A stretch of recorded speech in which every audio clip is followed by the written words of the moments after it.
Se você acha que essa história do Gerson com o Flamengo é só mais uma briga comum de bastidor, para tudo agora e presta atenção, porque o que está acontecendo envolve quase 50 milhões de reais, advogado de peso do Estado, provocação pública, processo em sigilo e agora um fator que muda completamente o cenário.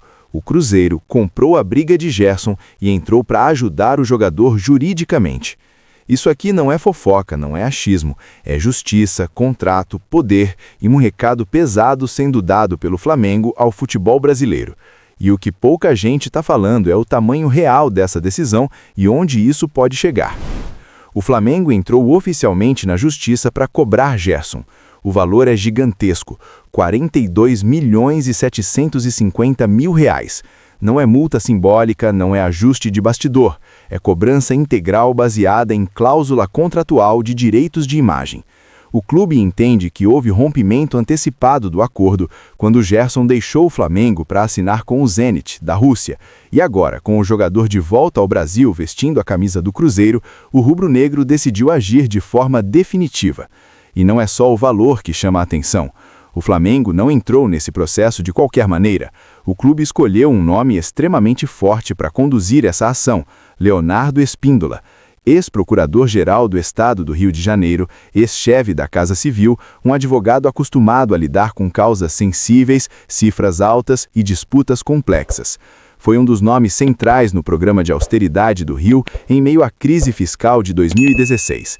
Isso deixa claro que o Flamengo trata esse processo como estratégico e institucional, não como algo secundário. A ação não mira apenas Gerson.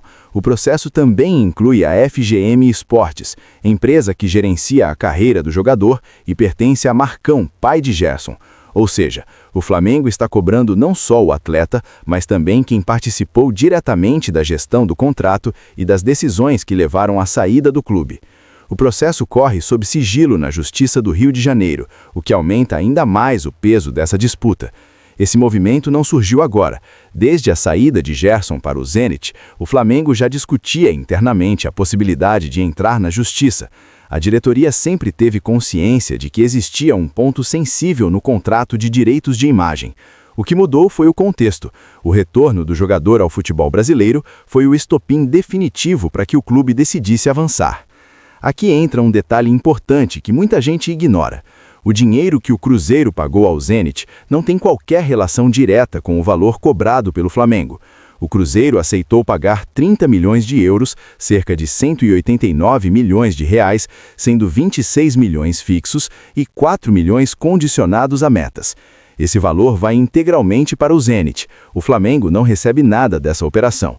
O que o Flamengo cobra é o saldo previsto em contrato de direitos de imagem, que, segundo o clube, deveria ser pago integralmente, mesmo com a saída do jogador, por se tratar de rompimento antecipado. Para o staff de Gerson, essa interpretação é discutível. É exatamente aí que está o centro da batalha judicial. Esse é o segundo processo desse tipo que o Flamengo move contra um ex-jogador nos últimos anos. O caso anterior foi contra Paolo Guerreiro, após o episódio de doping.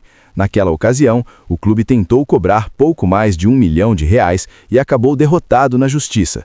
Essa lembrança ainda pesa nos bastidores, mas a diretoria entende que o cenário agora é outro, com valores maiores e uma estrutura jurídica mais sólida. O desgaste entre as partes ficou evidente nos últimos dias. Marcão, pai de Gerson, fez provocações públicas direcionadas ao presidente do Flamengo, Luiz Eduardo Batista, o BAP. Isso escancarou um conflito que já existia nos bastidores e levou a disputa para o campo público, aumentando ainda mais a tensão. E então vem o ponto que muda tudo. O Cruzeiro decidiu comprar a briga de Gerson. O clube mineiro liberou advogados para apoiar o staff do jogador nesse processo contra o Flamengo. Isso eleva o nível da disputa. Com a entrada do Cruzeiro, o processo tende a ficar mais técnico, mais complexo e muito mais demorado. Essa movimentação acontece em meio ao incômodo do staff de Gerson com o vazamento de um documento confidencial durante as negociações que culminaram com a saída do atleta. A defesa entende que esse vazamento prejudicou o jogador e pode ser explorado juridicamente. Com o apoio do Cruzeiro, a estratégia pode envolver contestar não só o valor cobrado, mas também a validade e a interpretação da cláusula contratual. Antes de seguir, se você gosta de conteúdo direto, sem enrolação, com informação e opinião, já se inscreve agora no Urubu em Pauta. Aqui a gente vai fundo nos assuntos que realmente importam para o Flamengo. Se inscreve, deixa o like e segue com a gente. Do lado rubro-negro, a decisão de acionar Gerson na justiça foi conduzida por José Botto e pelo presidente BAP. A visão interna é simples: contrato é para ser cumprido. O Flamengo entende que, se não agir agora, abre um precedente perigoso para o futuro do clube e para o futebol brasileiro como um todo. Mas essa decisão não vem sem riscos. A entrada do Cruzeiro no processo pode fazer com que essa disputa se arraste por anos, com custos elevados e desgaste de imagem. Enquanto isso, o Flamengo fica exposto a mais um conflito fora de campo, algo que a diretoria tenta evitar, mas que às vezes é inevitável. Agora vem a minha opinião. O Flamengo está certo em cobrar. O clube só chegou ao nível atual porque passou a agir como instituição, não como clube movido por emoção. Se existe cláusula, se foi assinada e se houve rompimento, a cobrança é legítima. Futebol também é negócio, e negócio se resolve com contrato e justiça. Ao mesmo tempo, o Flamengo precisa aprender com o passado. O caso Guerreiro mostrou que a justiça nem sempre enxerga a situação da mesma forma que o clube. Existe interpretação, existe narrativa e existe risco. Se perder esse processo, o Flamengo vai precisar rever completamente a forma como estrutura contratos de imagem. Do outro lado, o staff de Gerson erra ao escalar o conflito para o campo público. Provocações e ataques não fortalecem a defesa jurídica, apenas aumentam o desgaste. O Cruzeiro faz o papel dele ao proteger um investimento milionário, mas também assume um lugar central em uma disputa pesada e de longo prazo. No fim das contas, esse processo vai muito além de Gerson.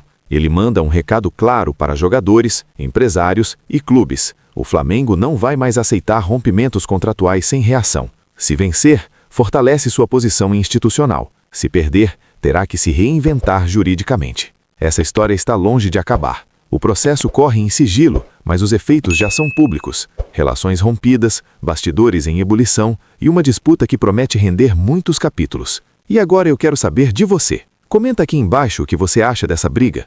O Flamengo está certo em cobrar Gerson ou errou ao levar isso para a justiça? O Cruzeiro fez certo em entrar no caso? Quero ler a opinião de vocês. Então comenta, debate e participa, porque esse assunto ainda vai dar muito o que falar aqui no Urubu em Pauta.